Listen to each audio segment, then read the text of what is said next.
తాకట్లో ఉన్న మీ బంగారాన్ని విడిపించి ఆ రోజు ఆన్లైన్ రేటుకి కొంటాం. Sharma gold company. నమస్తే, వెల్కమ్ టు సుమన్ టీవీ. నేను మీ సుమన్ టీవీ ఉషా. చాలా మందికి వాళ్ళది ఏ రాసో తెలుస్తూ ఉంటుంటుంది. ఇంకొంతమందికి నక్షత్రాలు 1-2 పాదాలు అన్న విషయాలపైన కూడా అవగాహన ఉంటుంది. బట్ జాతకానికి సంబంధించి లగ్నం అనేది ఒకటి ఉంటుంది. దాన్ని బేస్ చేసుకొని మన జాతకం మొత్తం డిపెండ్ అయి ఉంటుందని కొంతమందికి మాత్రమే తెలుసు.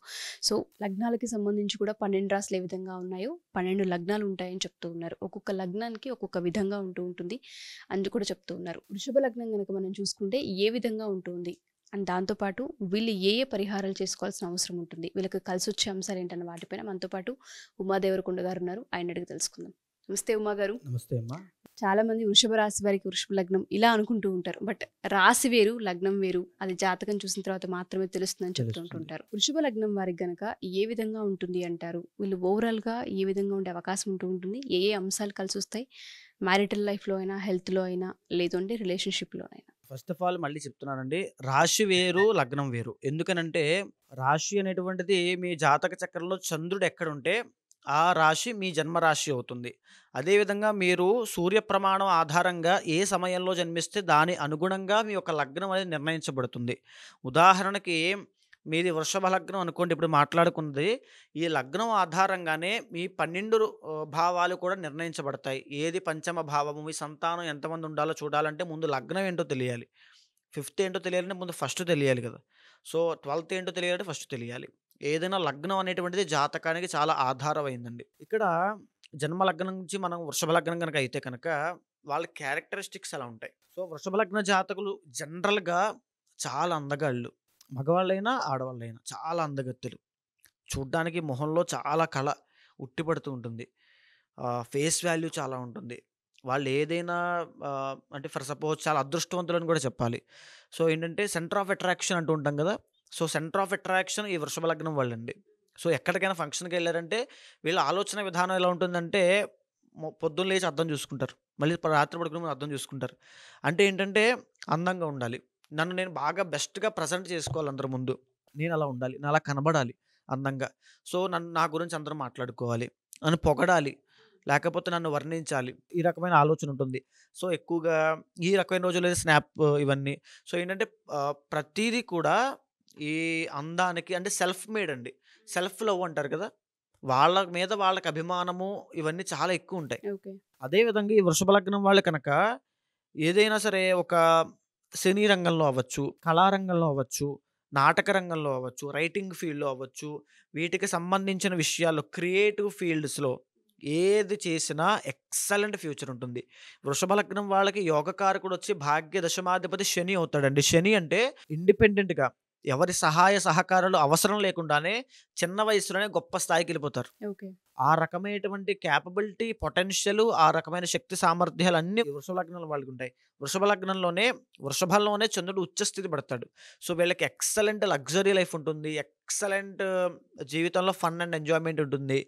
సో వాళ్ళు ఎప్పుడు కూడా ఎన్ని కష్టాలు ఉన్నా నవ్వుతూ హ్యాపీగా ఉంటుంటారు.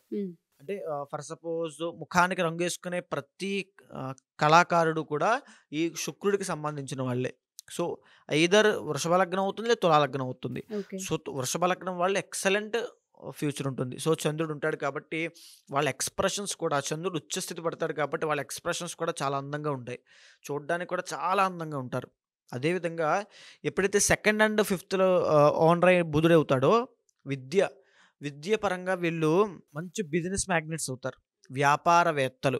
ఎందుకంటే 5th and 2nd లార్డ్ బుధుడు అవుతాడు కాబట్టి బుధుడు మంచి ఫలితాలను ఇస్తాడండి వీళ్ళకి. సో వీళ్ళ జాతకంలో కనుక శని మహాదశ కానీ బుధుడు యొక్క మహాదశ కానీ నడుస్తూ ఉంటే ఎక్సలెంట్గా ఉంటుంది. సో వీళ్ళకు ఉన్నటువంటి ఒక శాపం ఏంటంటే లగ్న షష్టాధిపతి శుక్రుడు అవుతాడు కాబట్టి వీళ్ళకి యూరినరీ ట్రాక్ ఇన్ఫెక్షన్స్ కానీ, లేకపోతే మెన్స్ట్రువల్ ప్రాబ్లమ్స్ ఆడవాళ్ళకి, ఫెర్టిలిటీ ప్రాబ్లమ్స్ మగవాళ్ళకి, ఇవన్నీ చాలా ఇబ్బంది కలిగిస్తాయండి. సో గుప్త రోగములు అంటారు, బయటికి చెప్పుకోలేరు. సో అలాంటి ఆరోగ్య సమస్యలు ఖచ్చితంగా ఇబ్బంది పడతాయి. అదే ఆడవాళ్ళైతే ఆడవాళ్ళకి జలసి పెరిగిపోతుంది. సో ఈ వృషభ లగ్న జాతకులను చూసి అందరూ ఏడ్చేవాళ్ళే ఉంటారు, దిష్టి పెట్టేవాళ్ళే ఉంటారు. ఇదే ఉంటుంది వీళ్ళ పరిస్థితి. మగవాళ్ళైతే ఆడవాళ్ళ విషయంలో చాలా జాగ్రత్తగా ఉండాలి. వృషభ లగ్న జాతకులు ఎస్పెషల్గా ఆడవాళ్ళ విషయంలో చాలా ఆచితూచి వ్యవహరించాలి. వాళ్ళని ప్రేమించే విషయంలో, వాళ్ళతో స్నేహం చేసే విషయంలో అది ఎక్కడికైనా దారి తీయొచ్చు. అది తిరిగి తిరిగి మళ్ళీ మిమ్మల్ని ముంచేటువంటి స్థాయికి రావచ్చు. కాబట్టి వృషభ లగ్న జాతకులు ఎస్పెషల్‌గా చాలా జాగ్రత్తగా ఉండాలి. సో, వీళ్ళు బిజినెస్ మీద కాన్సంట్రేట్ చేయగలిగితే ఎక్సలెంట్‌గా ఉంటుంది. సో, వీళ్ళేంటంటే వృషభ లగ్న జాతకులు చాలా పొదుపరి. అంటే సేవింగ్స్ ఎక్కువ చేస్తుంటారు. బయటకేది చెప్పరండి. అన్నీ దాచేసుకుంటారు లోపలే. అన్నీ లోపల పెట్టేసుకోవడం, దాచేసుకోవడం, బయటకేం చెప్పకపోవడం, సంపాదించిందంతా లోపల పెట్టేయడమే. ఖర్చు పెట్టడం చాలా తక్కువ. చాలా తక్కువ. పక్కనోళ్ళతో ఖర్చు పెట్టించడం. ఇవన్నీ కూడా ఒక వృషభ లగ్న జాతకులకుంటాయి. అదేవిధంగా ఇక తృతీయ స్థానము చంద్రుడవుతాడు కాబట్టి చతుర్థ స్థానము రవి అవుతాడు కాబట్టి తండ్రి. సో, వీళ్ళ యొక్క తల్లి, తండ్రుల యొక్క సహకారములు చాలా బావుంటాయండి. అంటే ఫర్ సపోజ్ వీళ్ళ మదర్, వీళ్ళ డ్యాడీ లాగా అంటే అక్కడ పరివర్తనం చెందుతుంది కాబట్టి వీళ్ళ డ్యాడీ వీళ్ళకి మంచి కేరింగ్ తీసుకోవడము. వీళ్ళ మదర్ వీళ్ళ ఫాదర్ లాగా మంచి ఆర్గనైజ్ చేయడము. ఇవన్నీ కూడా వృషభ లగ్న జాతకుల జీవితంలో ఉంటాయి. తల్లిదండ్రుల సహకారం చాలా బావుంటుంది. ఓకే.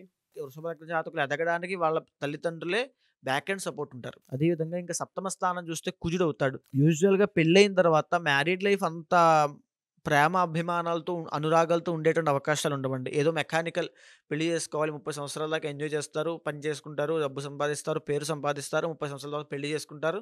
అంతే మొగుడున్నాడు, పెళ్ళాం ఉంది అంతే. ఆ రకంగానే ఉంటుంది. అదేవిధంగా ఈ వృషభ లగ్న జాతకులకి ఇంకొక ఉన్నటువంటి ఇబ్బందేంటంటే అఫైర్స్ ఎక్కువుంటాయి. సో, ఈ విషయము ఖచ్చితంగా చెప్పి తీరాలి. జాతకంలో ఉన్నటువంటిది కాబట్టి అఫైర్స్ ఎక్కువుండే అవకాశం చాలా ఉంటుంది. సో, ఇదే విషయం చెప్తున్నానండి. ఆడవాళ్ళ విషయంలో చాలా జాగ్రత్తగా ఉండాలని చెప్పాను గదా! అఫైర్స్ విషయంలో కనుక వృషభ లగ్న జాతకులు ఇరుక్కుంటే వాళ్ళ యొక్క గతి ఇంకా కేసులు, కోర్టులు, లిటిగేషన్స్ ఇలాగే ఎళ్ళిపోతుంది. కంప్లీట్ డౌన్‌ఫాల్ వచ్చేస్తుంది. సో, ఆడవాళ్ళ విషయంలో ముఖ్యంగా ఇలాంటి అఫైర్స్ విషయంలో ఆడవాళ్ళైనా, మగవాళ్ళైనా వృషభ లగ్న జాతకులు చాలా జాగ్రత్తగా ఉండాలి.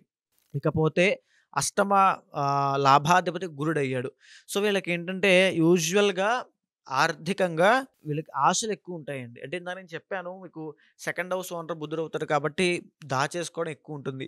సో, దేనికి దాస్తుంటారంటే ఏదో ఒక పెద్దది, ఒక పెద్ద బంగ్లా కట్టాలి, కొనేయాలి. ఒక పెద్ద కారు కొనాలి, దాంట్లో తిరగాలి. ఇలాంటి ఆశలెక్కువుంటాయి వీళ్ళ కోరికలు. దానికోసం కష్టపడతారు. దానికోసమే జీవితాంతం కష్టపడుతూనే ఉంటారు. కానీ దాన్ని పరిపూర్ణంగా అనుభవించలేరు. ఓకే. సో, ఇది కూడా జరుగుతుంది.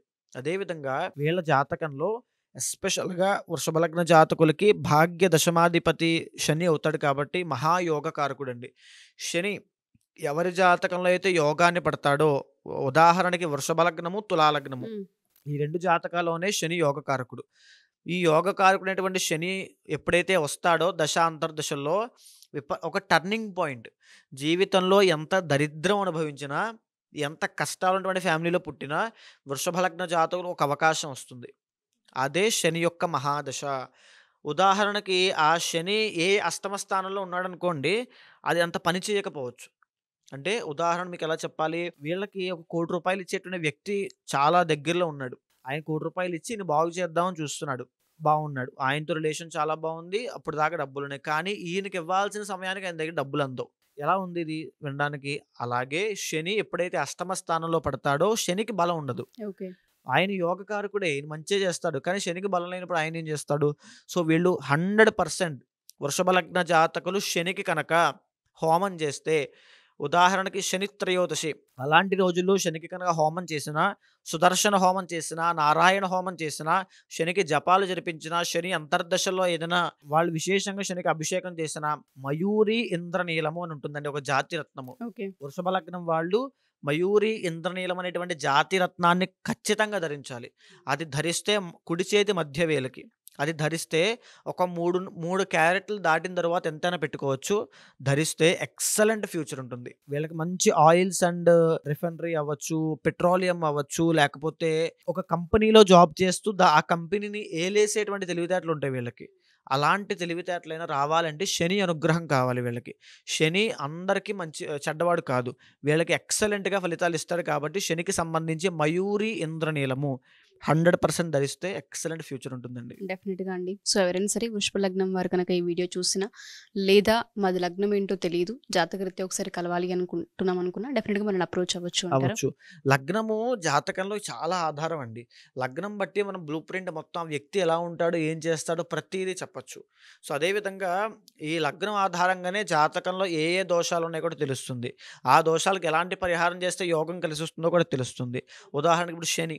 ఎలా అయితే వృషభ లగ్నానికి శని ఎలా యోగకారకుడు అవుతున్నాడో, శనికి సంబంధించిన హోమం చేస్తే ఎక్సలెంట్ ఫ్యూచర్ ఉంటుందండి. ఓకే. డెఫినెట్‌గా ఎవరైతే మా ఈ వీడియో చూస్తూ ఉంటుంటారో, మీరు కనుక జాతకరీత్యా మీ లగ్నం ఏంటి, రాశి ఏంటి, నక్షత్రాలు ఏంటి అన్న విషయాలపైన అవగాహన తెలుసుకోవాలి అనుకున్నా, లేదా ఒకవేళ జాతకరీత్యా లగ్నం తెలుసుకున్న తర్వాత పరిహారాలు చేయించుకోవాలనుకున్నా డెఫినెట్‌గా అప్రోచ్ అవ్వచ్చు. కింద స్క్రోల్ అవుతున్న కాంటాక్ట్ చేస్తే ఉమా గారి టీం మీకు పూర్తి వివరాలు అందిస్తారు. థ్యాంక్ యూ అండి. Thank you so much. నమస్తే అమ్మ.